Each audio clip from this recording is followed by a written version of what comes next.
ഭൂമിയിൽ ജീവിച്ചിരിക്കുന്ന എല്ലാ മനുഷ്യരുടെയും ജീവിതത്തെക്കുറിച്ച് ദൈവത്തിന് കൃത്യമായിരിക്കുന്ന ഒരു ഉദ്ദേശവും ദൈവികമായിരിക്കുന്ന ഒരു പദ്ധതി ആ വ്യക്തിയുടെ ജീവിതവുമായി ബന്ധപ്പെട്ട് ഉണ്ട് എന്നാണ് തിരുവെഴുത്തിൻ്റെ പഠനങ്ങളിലും വായനയിലും ചിന്തകളിലും നമുക്ക് കാണാനായിട്ട് കഴിയുന്നത്. നോക്കൂ, പ്രത്യേകമായിരിക്കുന്ന ഒരു ഉദ്ദേശം കൂടാതെ ദൈവം ഒറ്റ മനുഷ്യനെയും ഭൂമിയിലേക്ക് അയച്ചിട്ടില്ല എന്നുള്ള കാര്യം ഓർക്കണം എന്നുള്ളതാണ് ഈ ദൈവവചനത്തിൻ്റെ തുടക്കത്തിൽ ഞാൻ നിങ്ങളോട് അപേക്ഷിക്കുന്നത്.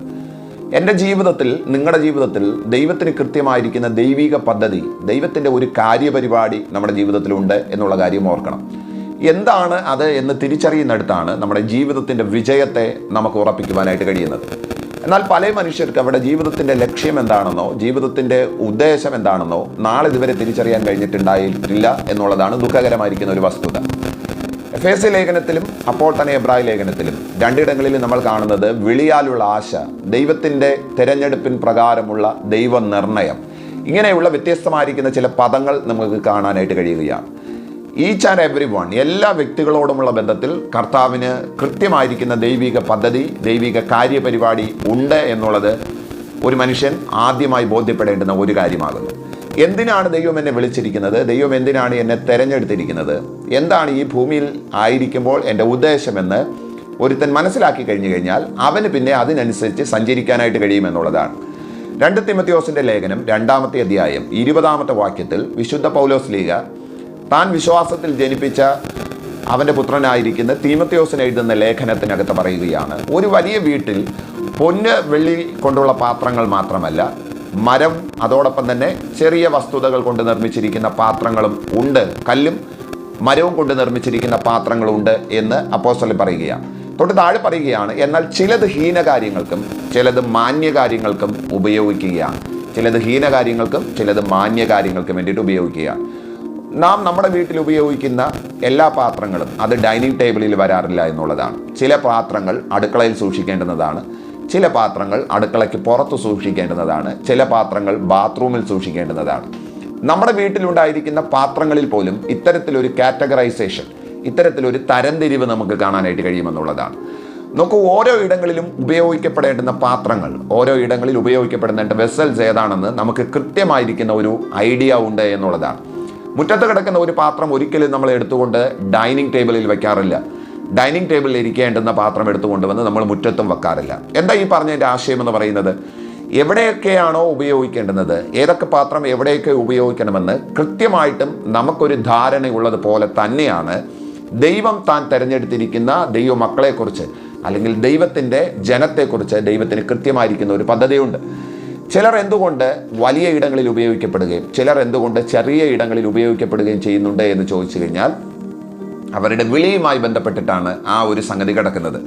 എന്നാൽ ഏതൊരു മനുഷ്യനും ദൈവസന്നിധിയിൽ ആഗ്രഹിക്കാൻ കഴിയുന്ന ഒരു വസ്തുതയുണ്ട്. അതാണ് വാസ്തവത്തിൽ ഇവിടെ തിമോഥെയോസിനോട് പൗലോസ് പറയുവാനായിട്ട് ശ്രമിക്കുന്നത്.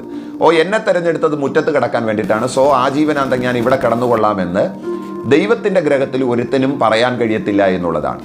നമ്മുടെ വീട്ടിലുള്ള ഒരു പാത്രം എത്ര ആഗ്രഹിച്ചിരുന്നാലും നമ്മൾ അതിനെ ഡൈനിങ് ടേബിളിൽ കൊണ്ടുവെക്കാൻ പോകുന്നില്ല. കാര്യം അത് ജീവനില്ലാത്തതാണ്, ഒരു പർട്ടിക്കുലർ ഉദ്ദേശത്തിന് വേണ്ടിയിട്ട് ഉപയോഗിക്കുന്നതാണ്. പക്ഷെ നാം എന്ന പാത്രത്തെ ദൈവം തിരഞ്ഞെടുത്തിരിക്കുന്നത് ജീവനുള്ള വസ്തുക്കളായിട്ടാണ്. സോ നമുക്ക് അതിനെക്കുറിച്ച് ആഗ്രഹിക്കാം എന്നുള്ളതാണ്, അവിടേക്ക് എത്താൻ നമുക്ക് പ്രയത്നിക്കാം എന്നുള്ളതാണ്, ദൈവത്തോട് അപേക്ഷിക്കാം എന്നുള്ളതാണ്, അതിന് വേണ്ടിയിട്ട് നമുക്ക് ഉത്സാഹിക്കാം എന്നുള്ളതാണ്. നമ്മുടെ വീട്ടിൽ ഉപയോഗിക്കുന്ന പാത്രങ്ങളുമായിട്ട് നമ്മൾ ഇതിനെ കമ്പയർ ചെയ്യുന്നത് അതിൻ്റെ ഫിസിക്കൽ പൊസിഷനെയാണ് നമ്മൾ ഉദ്ദേശിക്കുന്നത്. പുറത്ത് കിടക്കുന്ന ഒന്നിന് അകത്തേക്ക് വരാൻ അതിനാഗ്രഹിക്കാൻ കഴിയത്തില്ല. പക്ഷേ യേശുക്രിസ്തുവിൻ്റെ ഭവനത്തിൽ, ദൈവഭവനത്തിൽ പുറത്ത് കിടക്കുന്ന ഒരുത്തനും അകത്ത് വരാൻ അവൻ ആഗ്രഹിക്കാനും കഴിയും.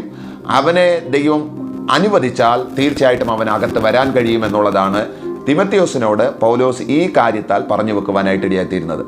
നിങ്ങളുടെ ജീവിതത്തിൽ നിങ്ങൾ ഒന്നുമില്ലാത്തവരും പ്രതീക്ഷയ്ക്ക് വകയില്ലാത്തവരാണ്, എന്നെ കൊണ്ട് ഒന്നിനും കഴിയത്തില്ലെന്നൊക്കെ കരുതി ആരെങ്കിലും ഇന്ന് ഇവിടെ ഈ ദൈവവചനം കേൾക്കുമ്പോൾ ഇരിക്കുന്നുണ്ടെങ്കിൽ സ്നേഹപരസ്പരം പറയുന്നു, നിങ്ങളുടെ ജീവിതം അങ്ങനെ തകർന്നു പോകേണ്ടുന്ന ഒന്നല്ല. ഒരു നോബിൾ ഉദ്ദേശത്തിന് വേണ്ടിയിട്ട്, ഒരു രാജകീയ പദവിയിലേക്ക് മാറാനുള്ള എല്ലാ സാധ്യതകളും എല്ലാ അവസരങ്ങളും ദൈവം നമുക്ക് നൽകിയിട്ടുണ്ട് എന്നുള്ളതാണ് ഏറ്റവും വലിയ കാര്യമെന്ന് പറയുന്നത്. എന്നെക്കൊണ്ട് ഇത്രയേ കഴിയത്തുള്ളൂ, എന്നെക്കൊണ്ട് ഇവിടം വരെ പറ്റത്തുള്ളൂ, ഇതാണ് എന്നെക്കുറിച്ച് ദൈവം ഉദ്ദേശിച്ചത് എന്ന് പറഞ്ഞ് ചടഞ്ഞുകൂടി ഒരിടത്ത് ഒതുങ്ങാൻ ഒരു കാരണവശാലും ഒരുത്തനെ ദൈവം അനുവദിക്കുന്നില്ല എന്നുള്ളതാണ്. തീർച്ചയായിട്ടും ആ മാന്യ കാര്യങ്ങളിലേക്ക് വരാൻ, ഉയർന്ന കാര്യങ്ങളിലേക്ക് വരാൻ, ഉയർന്ന പൊസിഷനിലേക്ക് വരാൻ ഇന്ന് ജീവിച്ചിരിക്കുന്ന എല്ലാ മനുഷ്യർക്കും, എല്ലാ ദൈവമക്കൾക്കും അതിനൊരു സാധ്യതയുണ്ട് എന്നുള്ളതാണ്. എന്നെ രണ്ടേ ഏൽപ്പിച്ചോളൂ, അതുകൊണ്ട് ഞാൻ ഇവിടെ കടന്നുകൊള്ളാം എന്ന് ആരും ചിന്തിക്കരുത്. ആ മനുഷ്യന് ഉയരാൻ കഴിയുന്ന ഒരു വലിയ സാധ്യത ഈ മേഖലയിൽ, അഥവാ ക്രൈസ്തവ മേഖലയിൽ, ദൈവത്തിൻ്റെ ഭവനത്തിനകത്ത് ഉണ്ട് എന്നുള്ളതാണ് ഏറ്റവും വലിയ കാര്യമെന്ന് പറയുന്നത്. നമ്മുടെ വാഴ്ത്തപ്പെട്ട കർത്താവ് യേശു ക്രിസ്തുവിൻ്റെ ആദ്യത്തെ അത്ഭുതം ഏതാണെന്ന് നിങ്ങൾക്കറിയാം. കാനാവിലെ കല്യാണ വീട്ടിൽ ചെന്നിട്ട് പച്ചവെള്ളത്തെ വീഞ്ഞാക്കിക്കൊണ്ടാണ് യേശുക്രിസ്തു തൻ്റെ ആദ്യത്തെ ശുശ്രൂഷ ആരംഭിക്കുന്നത്. എന്തുകൊണ്ടാണ് യേശുക്രിസ്തു അവിടെ ഉപയോഗിക്കുന്നത് കണ്ടോ നിങ്ങൾ? പുറത്ത് കിടന്നിരുന്ന 6 കൽപ്പാത്രങ്ങളെയാണ് യേശു വീഞ്ഞ് പകരാൻ വേണ്ടിയിട്ട്, അല്ലെങ്കിൽ തൻ്റെ ആദ്യത്തെ അത്ഭുതത്തിന് വേണ്ടിയിട്ട് തിരഞ്ഞെടുത്തത് പുറത്ത് കിടന്ന 6 കൽപ്പാത്രങ്ങളെയാണ്. എന്തുകൊണ്ട് അകത്ത് പാത്രങ്ങളിലെ 100% അകത്ത് ഇഷ്ടം പോലെ പാത്രമുണ്ട്? എന്തുകൊണ്ട് യേശു അകത്തേക്ക് ചെന്ന് ആ പാത്രങ്ങളിലേക്ക് വീഞ്ഞ് പകർന്നില്ല, അല്ലെങ്കിൽ വെള്ളം പകർന്നതിനെ വീഞ്ഞാക്കിയില്ല? കാര്യം, പുറത്ത് കിടക്കുന്നവൻ്റെ സാധ്യത എന്താണെന്ന് അവൻ അറിയണം എന്നുള്ളതാണ്. മനുഷ്യൻ തിരഞ്ഞെടുക്കുന്നത് അകത്തുള്ള വിലയേറിയ പാത്രങ്ങളെയാണെന്നുണ്ടെങ്കിൽ പുറത്ത് കിടക്കുന്നവനെ കൺസിഡർ ചെയ്യാൻ, അവനെ പരിഗണിക്കാൻ മനുഷ്യർക്ക് കഴിയത്തില്ല, ദൈവത്തിന് കഴിയും എന്നുള്ളതാണ് യേശുക്രിസ്തു ആ ചിന്തകളിലൂടെ മുന്നോട്ട് വെക്കുന്ന ഏറ്റവും വലിയ ആശയമെന്ന് പറയുന്നത്. ദൈവമക്കളെ, യേശുക്രിസ്തുവിൻ്റെ ആദ്യത്തെ അത്ഭുതത്തിനകത്ത് സാക്ഷിയാകുന്നതും യേശുക്രിസ്തുവിൻ്റെ കൈകളിൽ ഉപയോഗിക്കപ്പെടുന്നതും യഹൂദന്മാരുടെ ശുദ്ധീകരണ നിയമപ്രകാരം പുറത്ത് കിടക്കുന്ന കല്ലുകൾ കൊണ്ട് നിർമ്മിച്ച ആ പാത്രമാണ്.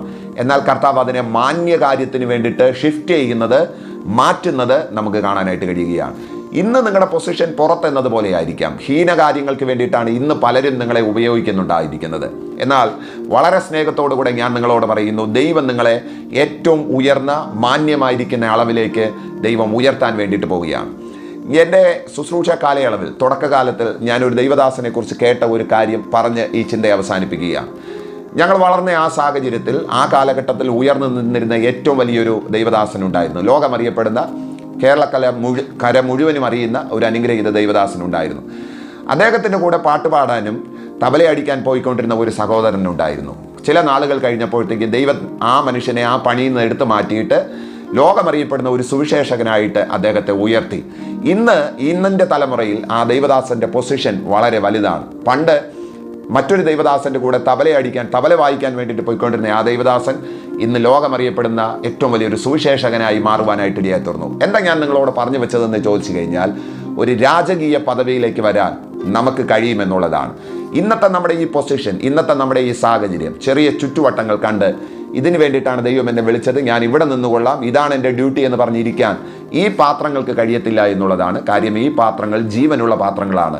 അവറ്റകൾക്ക് ചലിക്കാൻ കഴിയും, അവറ്റകൾക്ക് ആഗ്രഹിക്കാൻ കഴിയും, അവറ്റകൾക്ക് മുന്നോട്ട് വരാനുള്ള എല്ലാ ഊർജവും ദൈവം ഇതിനകത്ത് കൊടുത്തിട്ടുണ്ട് എന്നുള്ളതാണ് ഏറ്റവും വലിയ സംഗതി എന്ന് പറയുന്നത്. അതുകൊണ്ട് തിമത്തിയോസിനോട് പറയുന്ന ആ വേദഭാഗം നിങ്ങളുടെ മനസ്സിലിരിക്കട്ടെ. ഒരു രാജകീയ പദവിയിലേക്ക് ഒരു ഉയർച്ച ദൈവത്തിൻ്റെ ആത്മാവ് നമുക്ക് നൽകി തരട്ടെ. ഒരു രാജകീയ പദവിയിലേക്ക് ദൈവം നമ്മളെ ഉയർത്തട്ടെ. ഈ ദൈവവചനങ്ങളാൽ കർത്താവ് നിങ്ങളെ അനുഗ്രഹിക്കട്ടെ. God bless you. ആമേൻ.